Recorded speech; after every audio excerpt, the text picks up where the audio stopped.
పత్రికా మిత్రులకు నమస్కరిస్తూ పట్టణ కమిటీ ఆధ్వర్యంలో నిర్వహిస్తున్న ఈ ప్రెస్ మీట్ ఏదైతే గౌరవ ఆర్మూర్ ఎమ్మెల్యే పైడి రాకేష్ రెడ్డి గారు గెలిచినప్పటి నుంచి ఏదైతే ఇంతకుముందు కంచెడి గారు చెప్పినట్టు ఆర్మూర్లో అరాచక పాలన పోయింది, నిజమైన ప్రజాస్వామ్యం వచ్చింది, అందరూ కూడా స్వేచ్ఛగా బతకచ్చు. ఇంతకుముందు ఏంటంటే ఇక్కడ ఏదైనా మాట్లాడాలంటే కష్టం ఉంది.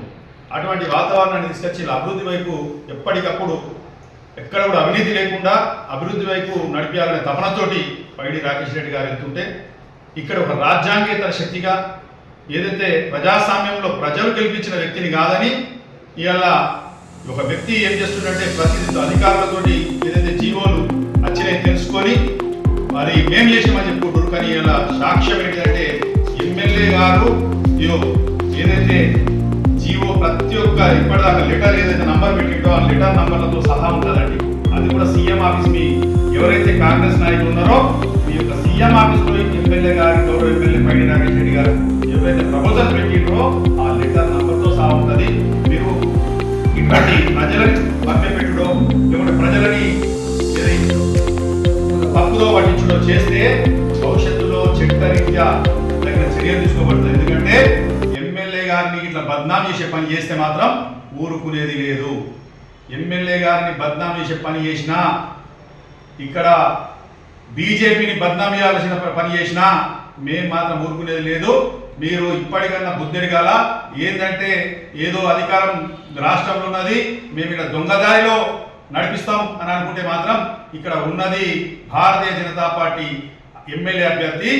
దయచేసి గుర్తుంచుకొని లేని పక్షంలో భాజపా కార్యకర్తలు తగిన బుద్ధి చెప్తారు. ఈ సందర్భంగా హెచ్చరిస్తున్నాం. ఒక అభివృద్ధి విషయంలోనే కాకుండా ఆర్మూర్ మున్సిపల్లో జరిగిన అవినీతి అక్రమాలపై కూడా విజిలెన్స్ విచారణకు ఎమ్మెల్యే గారు లెటర్ రాశారు. నీకు నిజంగా కూడా ఈ కాంగ్రెస్ నాయకులు చిత్తశుద్ధి ఉంటే ఆర్మూర్కు ఇవాళ మీరు ఏదో రెగ్యులర్గా వచ్చే డాక్టర్లని ఇలా ఎప్పటి నుంచో 100 పడకల ఆసుపత్రి ఉన్నది, ఇప్పటి వరకు 7 నెలలు అవుతున్నది. అది ఎమ్మెల్యే గారు చెప్పి పడితే 6 డాక్టర్లు వచ్చారు, కొంతమంది స్టాఫ్ వచ్చారు. కానీ అక్కడ మనకు 56 మంది డాక్టర్లు కావాలా, ఇంకా అంబులెన్స్ కూడా త్వరలోనే రాబోతుంది. బహుశా ఎమ్మెల్యే గారు పెట్టిన లెటర్లో ఎక్స్రే మిషన్ పెట్టిండు, అంబులెన్స్ పెట్టిండు, అల్ట్రా స్కానింగ్ ఇది పెట్టిండు మిషన్, ఇవన్నీ కూడా పెట్టిండు.